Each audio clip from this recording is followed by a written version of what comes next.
Welcome to the online classes of Shri Ram Public School. So dear learners, as you know, your classes of history are being taken by one and only Soumya ma'am. So here we were studying the first chapter, that is the French Revolution in your book of India and the Contemporary World part first, which is the test book NCERT under the guidelines of CBSE.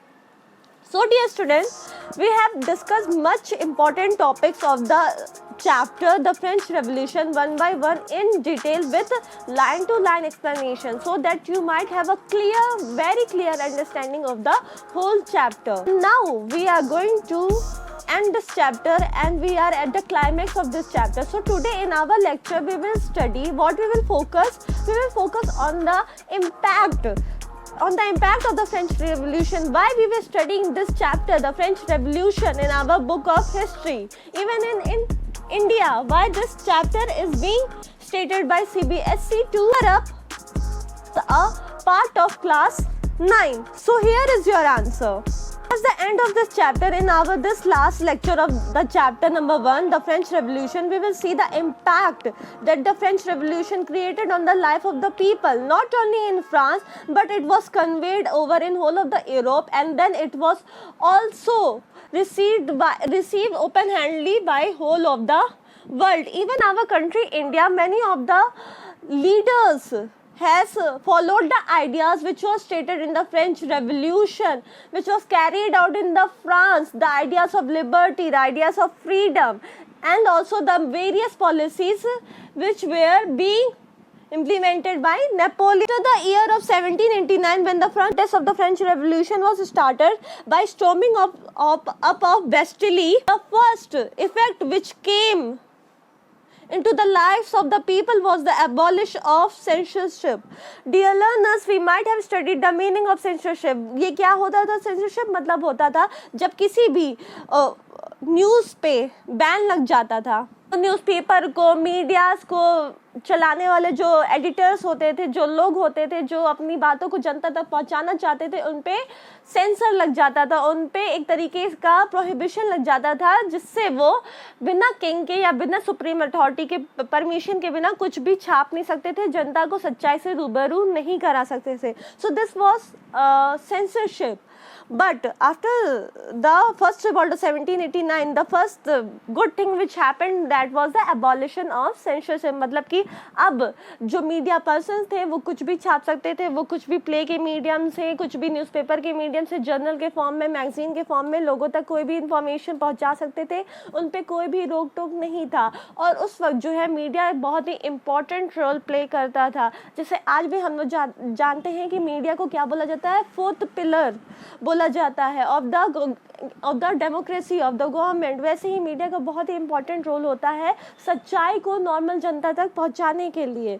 तो जब ये abolition of censorship हुआ, तो अब लोगों को उनके rights के बारे में बताया जाने लगा. डिफरेंट पैम्पलेट्स, पर्चे छपने लगे जो पिक्चर्स के साथ होते थे, न्यूज़पेपर्स होते थे, और ये जो है शहरों में लोगों तक जंगल की आग की तरह पहुंच जाता था. और शहर से फिर ये कहाँ पे पहुंच जाता था, ये कंट्री साइड मतलब कि विलेज एरिया में भी पहुंच जाता था. तो पूरे लोगों को, हर तरीके के लोगों को पता चलता था कि उनके देश में क्या हो रहा है और उनके पास जो है उनकी राइट्स है कि नहीं, कैसे जो अथॉरिटी है, सुप्रीम अथॉरिटी, वो कहीं ना कहीं उनके राइट्स को कहीं ना कहीं डिस्ट्रॉय तो नहीं कर रही है.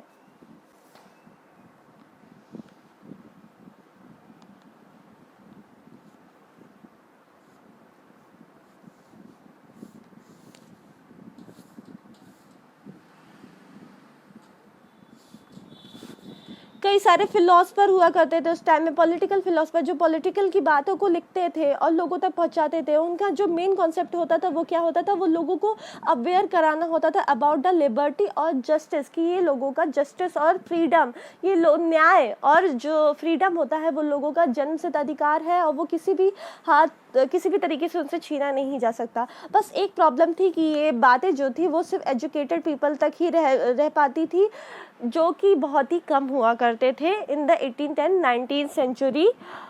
कई सारे जो इलिटरेट पीपल होते थे उनको ये बातें नहीं पता चलती थी जब तक कि कोई लिटरेट पर्सन उनको पढ़ के नहीं सुनाता था या किसी प्ले के फॉर्म में उनको एक्ट करके दिखाया नहीं जाता था, क्योंकि उस समय टीवी वगैरह तो होते नहीं थे। तो एक वो होते हैं ना जैसे विलेज वगैरह में फोक नाटक हुआ करते थे, इसी तरीके से उनको इन्फॉर्मेशन पहुंचाई जाती थी। अगर ये नाटक हुए तो उनको इन्फॉर्मेशन मिलती थी, वरना उनको अपने एंटरटेनमेंट के लिए या कोई भी इन्फॉर्मेशन के लिए बहुत ही ज़्यादा डिपेंडेंट होना पड़ता था लिटरेट पीपल्स के ऊपर, जो कि बहुत ही कम हुआ करते थे। Because education was not that much easy to receive in that era. Here at the conclusion of this chapter, here we will see that this impact of liberty and justice for which the revolution was being started in France, how it reached in the whole over the world, even our country India received it. Okay, so year 1804 में France में कौन आया? Napoleon Bonaparte, और उसने अपने आप को as a emperor declare कर लिया फ्रांस का। ये इन सब के बारे में हम लोग अब लास्ट लेक्चर्स में डिस्कस कर चुके हैं कि पॉलिटिकल गवर्नमेंट जो थी वो बहुत ही ज़्यादा अनस्टेबल हुआ करती थी, जिसकी वजह से न्यू किंग नेपोलियन बोनापार्टे फिर से फ्रांस में आ गया था। तो नेपोलियन जो है वो डिफरेंट यूरोप्स को कैप्चर करता था और वहाँ पे जो है अपने फैमिली मेम्बर्स को बैठा दिया करता था, ठीक है। तो एक तरीके से नेपोलियन को क्या माना जाता था? उसको एक मॉडर्नाइज़र ऑफ यूरोप माना जाता था, क्योंकि वो बहुत सारे इम्प्रूवमेंट लेकर आ रहा था यूरोप में, फ्रांस में, उसके नियर बाई कंट्रीज़ में। भले वो उनको कैप्चर कर रहा था, पर वो उसकी जो पॉलिसीज़ हुआ करती थी वो कहीं ना कहीं लोगों के भलाई के बारे में भी एक बार को सोचा करती थी। जैसे कि हमने डिस्कस किया था about the civil code of 1804 which was also known as Napoleonic code. जैसे कि यूनिफॉर्म सिस्टम होता था वेट एंड मेजर का, एज वेल एज नेपोलियन ने राइट टू लॉ दिया था, राइट टू इक्वालिटी दी थी, प्रिविलेजेस ख़त्म कर दिए थे बर्थ के बेसिस पे। तो इसलिए नेपोलियन को जो लोग होते थे वो एक तरीके से लिबरेटर मानते थे, मतलब कि वो एक लिबर्टी का कॉन्सेप्ट लेकर आ रहा था, उनको फ्रीडम से अवगत करा रहा था पीपल को।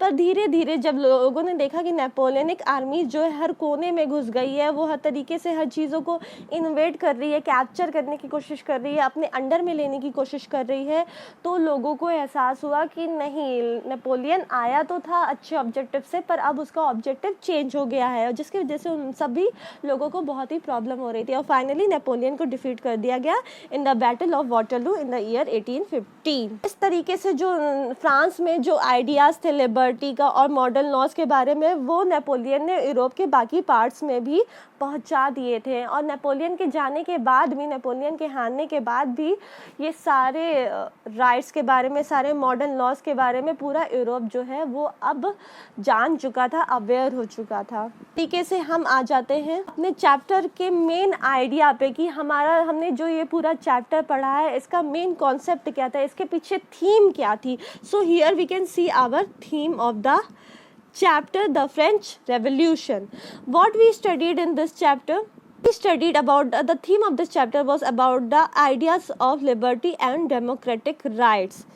Okay, कैसे जो आइडिया था लिबर्टी का, फ्रीडम का, डेमोक्रेटिक फॉर्म ऑफ गवर्नमेंट का, ये सबसे पहले कहाँ पे निकल के आया? ये सबसे पहले फ्रेंच रेवोल्यूशन के बाद फ्रांस में निकल के आया, फिर धीरे धीरे ये पूरे यूरोप में पहुंचा, और उसके बाद जो है यूरोप में बहुत सारे अच्छे चेंजेस आए 19वीं सेंचुरी में, जैसे कि फ्यूडल सिस्टम हर जगह से अबॉलिश कर दिया गया, क्योंकि डिफरेंट कॉलोनीज़ हुआ करती थी, जहाँ यूरोप के कई सारे कंट्रीज जो different parts of the world को कैप्चर कर रखे थे, वहाँ के लोगों तक जब रेवोल्यूशन की बात पहुँची, लिबर्टी की बात पहुँची, तो उन्होंने भी अपना ये जिम्मा उठाया कि वो अपने राइट्स के लिए लड़ेंगे और अपने नेशन को एक sovereign, independent, sovereign means in the form of independent, खुद का, जहाँ पे मतलब उनका खुद का रूल्स एंड रेगुलेशन चले, तो सोवरेन नेशन बनाने में जुट गए, सोवरेन नेशन स्टेट बनाने में जुट गए। और इतना ही नहीं, हमारे इंडिया तक भी फ्रेंच रेवोल्यूशन का इम्पैक्ट आया। टीपू सुल्तान और राजा राम मोहन रॉय जैसे वेरियस सोशल लीडर्स ने जो है फ्रेंच रेवोल्यूशन के आइडियाज़ को, लिबर्टी के आइडियाज़ को, डेमोक्रेटिक फॉर्म ऑफ गवर्नमेंट के आइडियाज़ को फ्रांस से वो लेकर आए कहाँ तक? हमारे कंट्री इंडिया तक। So this was our main theme of the chapter, French Revolution. I hope you might be clear with this chapter, with each and every point of the chapter, as we discussed them all in very detail. And if you have any doubt, do ask it in below in the comment box. So keep watching channel, because our next lecture we will starting your new chapter. That you know that the theme of studying history is only because it is related with your present as well as future. The things which happened in history has changed our life to a major extent. It impacts are still on the form of either it may be political, social or economical. So this is only our objective of studying history. So I hope you all might be now aware with the importance of studying history. So here we end our this lecture. Till then, keep studying, dear student. Thank you. Bye bye.